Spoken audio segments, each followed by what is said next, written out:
Em Lucas, capítulo 6, a partir do versículo 37, não julguem e vocês não serão julgados, não condenem e não serão condenados. Perdoem e serão perdoados. Deem e lhes será dada a vocês. Uma boa medida, calcada, sacudida e transbordando será dada a vocês. Pois a medida que usarem também será usada para medir vocês. Jesus fez também a seguinte comparação: pode um cego guiar outro cego? Não cairão os dois no buraco? O discípulo não está acima de seu mestre, mas todo aquele que for bem preparado será como seu mestre. Por que você repara no cisco que está no olho de seu irmão e não se dá conta da viga que está em seu próprio olho? Como você pode dizer ao seu irmão: deixe-me tirar o cisco do seu olho, se você mesmo não consegue ver a viga que está em seu próprio olho? Hipócrita, tira primeiro a viga de seu olho, então você verá claramente para tirar o cisco do olho do seu irmão. Aqui o Senhor enfatiza a necessidade de não julgar, no sentimento de condenar. Porque, a princípio, irmãos e irmãs, todo aquele que não tem Cristo já está julgado. Mas no dia a dia, e na vida e no cotidiano, nós temos que saber como ajudar o próximo. E ele condiciona esse princípio como uma regra ou uma lei no Novo Testamento.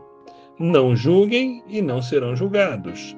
Não condenem e não serão condenados. Perdoem e serão perdoados. Eu vou dar um destaque aqui ao perdão, porque todo aquele que não perdoar, também vosso Pai Celestial não perdoará as suas ofensas.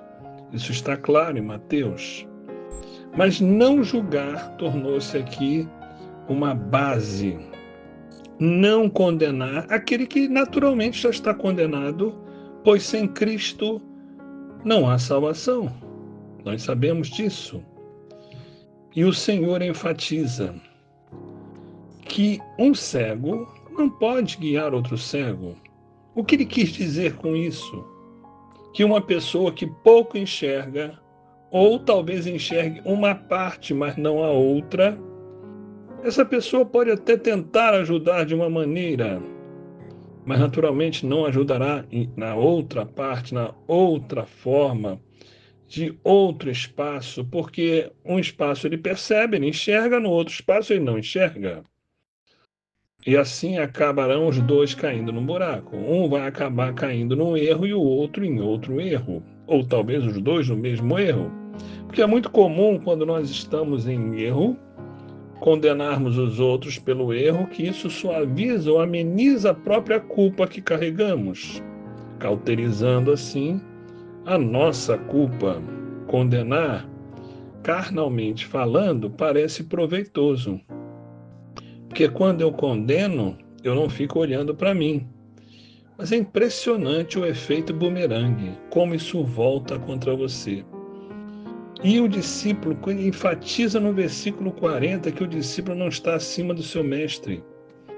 Mas todo aquele que for bem preparado será como seu mestre. O que quer dizer isso? Quanto mais nos aproximamos de Cristo Jesus, melhor estaremos para testemunhar e planificar, pregar o Evangelho do Senhor Jesus. Vamos amadurecendo à medida em que não somos tão críticos no julgamento, mas começamos a usar da misericórdia, da compaixão. Temos que admoestar em amor. E para ter amor é fundamental ter a compaixão. Nos falta muito isso, somos bons para condenar, mas não somos muito bons para perdoar, não.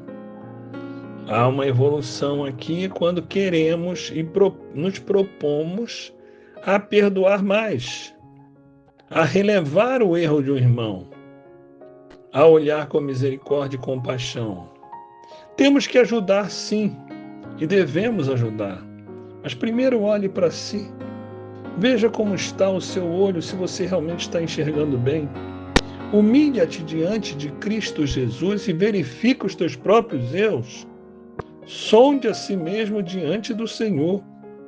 E conforme você começa a ser iluminado pelo poder do Espírito Santo que habita em nós e interage conosco, então bem mais facilmente você entenderá o erro do outro irmão, que às vezes é uma trave, uma coisa menor, e nós poderemos então tirar o cisco do irmão com a misericórdia, não com palavras agressivas ou irritadiças, mas com palavras amenizadas, suaves.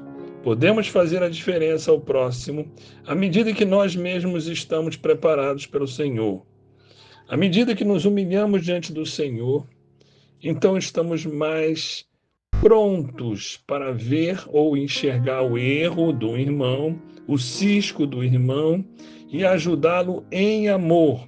Aqui não se fala em julgar com juízo carnal, mas julgar com a demonstração espiritual.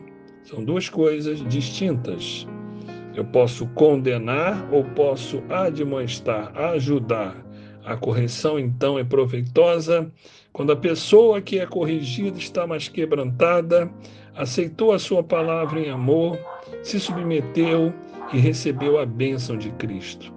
Façamos a diferença. O nosso testemunho é que vai incomodar as pessoas e vai favorecer para que elas também queiram mudar o que é necessário. Mas isto tem que começar conosco mesmo. Nós mesmos somos o primeiro alvo da mudança.